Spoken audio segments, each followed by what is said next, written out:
October 9th. I hope this finds you well.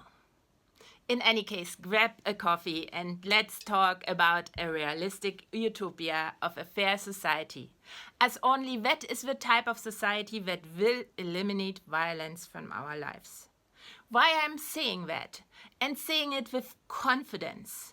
Because a fair society is one that gives every member what persuaded them to cooperate in the first place.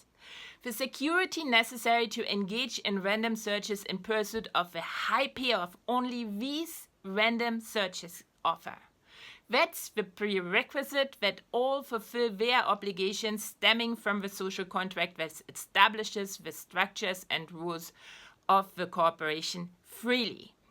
First and foremost, the obligation to implement this dataset, these rules and structures in the processes to self-generate their individual and therefore naturally diverse models of the world in order to align these individual and diverse models just enough to make the desired level of cooperation possible. As soon as even one member of society is not enabled to lean into the unknown, discover and explore far more often when they are forced to exploit existing knowledge to simply survive, the goal of the contract is not met.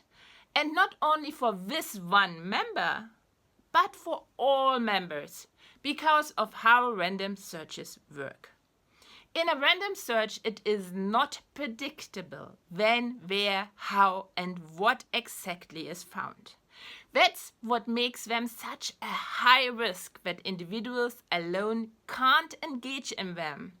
And our bodies, the material things in our bodies, drive us to cooperation. But the unpredictability, the way you search without having any preconceptions of what exactly you are looking for, is what establishes the high value of what is finally found and will be found. Because any preconception is based on existing knowledge won in prior problem-solving exercises. We will never face the same problem twice. We will never face the same surroundings twice.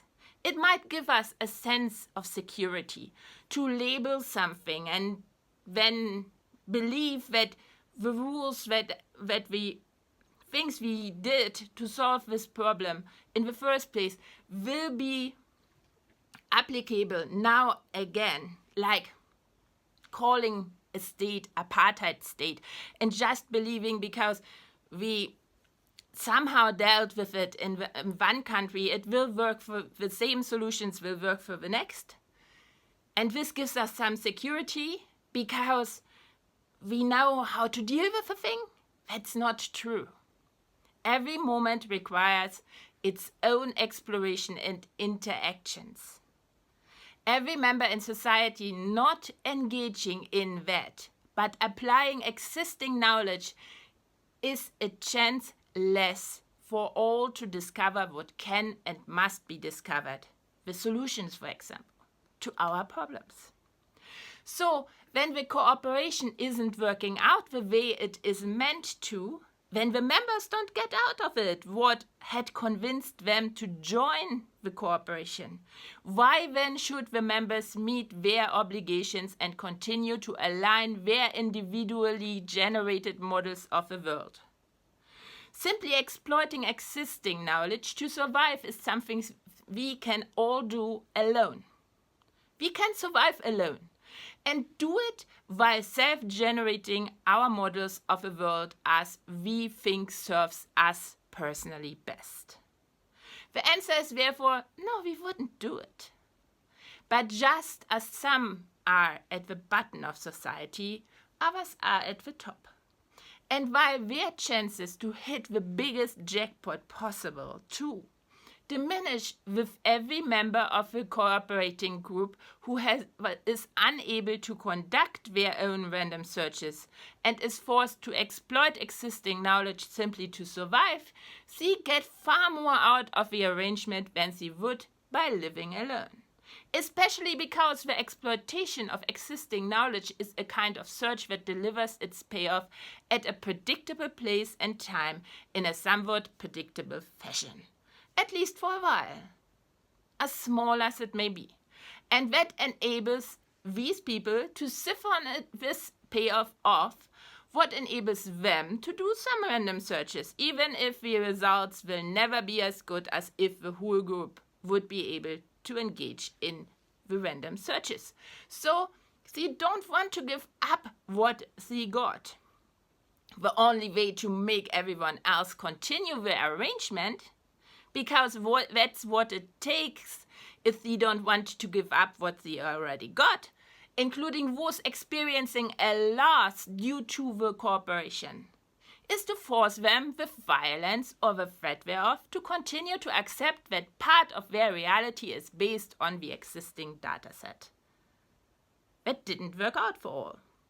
Once this violence is introduced into the social contract, along with the discontent of part of the society, it will balloon because others, these people who are discontent, will want to force a data set that favors them onto everyone else.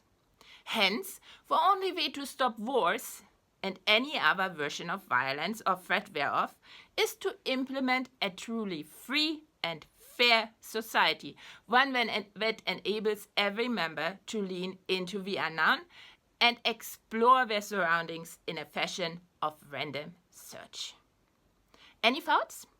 Tell me, tell all, since our models of the world change with every new information we gather, and the models are only accessible to others when we communicate them, because our model of the world is a creation of our mind and is only in our mind, we are part of never-ending negotiations that required constant conversation and debate. So, debate. And that's basically all for today.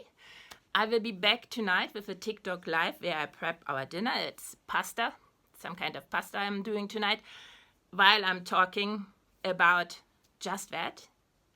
If TikTok live is not your thing, you can either read the transcript of this video on my blog Hyperobject Mind, and I'll be back with another video about fair society, about rules, ideas about a fair society, in particular here the second overarching principle that he derived from the original position, that is equality, and here the second part, that is the difference principle. And that's all. See you maybe sometime. Until then, bye.